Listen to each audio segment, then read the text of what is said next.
ಸರ್ಕಾರದ ಖರಾಬ್ ಜಾಗವೇ ಖಾಸಗಿ ಕೋರೆಯಾಯ್ತು.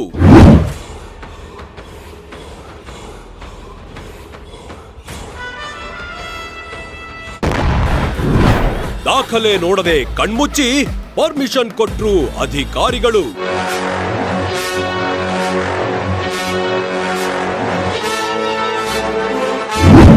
ದುಡ್ಡು ಕೊಟ್ರು, 2 ಲಕ್ಷ 5 ಲಕ್ಷ ತಕೊಂಡ್ರು. ಲೈಸೆನ್ಸ್ ಕೊಟ್ರು, ಲೈಸೆನ್ಸ್ಗೆ ಇವ್ರಿಗೆ ಸೈನ್ ಹಾಕಿದಾರೆ ಸರ್. ಬಂದ್ ಮಾತಿರ್ ಮಾಡಿದಾರೆ, ದಬ್ಬಾಳಿಕೆ ಮಾಡ್ತಾರೆ. ಪೊಲೀಸ್ನವ್ರು ಆರ್ಡರ್ ತಕೊಂಡ್ರೆ ನಿಲ್ಸ್ತೀವಿ, ಮಾದೇವಪ್ಪ ಹೇಳ್ದಾಗ ನಾವು ಅಂತಾರೆ ಅವರು.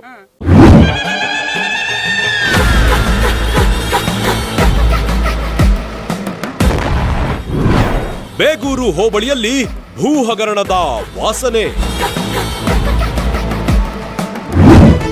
ಎಲ್ಲ ಬರೀ ಕೊರ ಇಲ್ಲಿ ಅಕ್ಕಪಕ್ಕ ಹೊರ MLA ಕಸ್ಟಡಿ ಕೊರ ಸರ್, ಗಣೇಶ್ ಪ್ರಸಾದ್ ಅವ್ರದ್ದು ಎಲ್ಲ ಕೊರ ಬೇಜಾನಿಡುತ್ತೆ ಸರ್. ಇಲ್ಲಿ ಎಲ್ಲ ಹಿರಿಕಡಿ ಕೊರ, ಅರೇಪುರ, ರಂಗೂಪುರ ಎಲ್ಲ ಅವ್ರದ್ದೇ.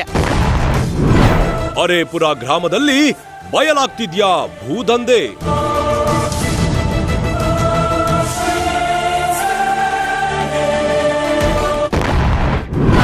5 ಎಕರೆ 17 ಗುಂಟೆ ಖರಾಬ್ ಜಾಗ ಕಬಳಿಕೆ ಆರೋಪ.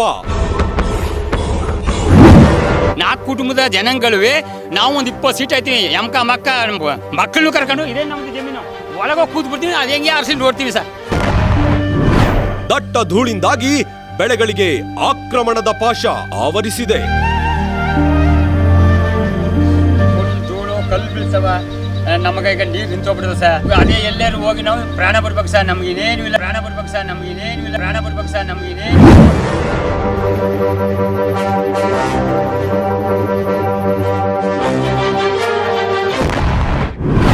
ಕೋರೆ ನುಂಗಾಟ ನಿರೀಕ್ಷಿಸಿ ಅತಿ ಶೀಘ್ರದಲ್ಲೇ.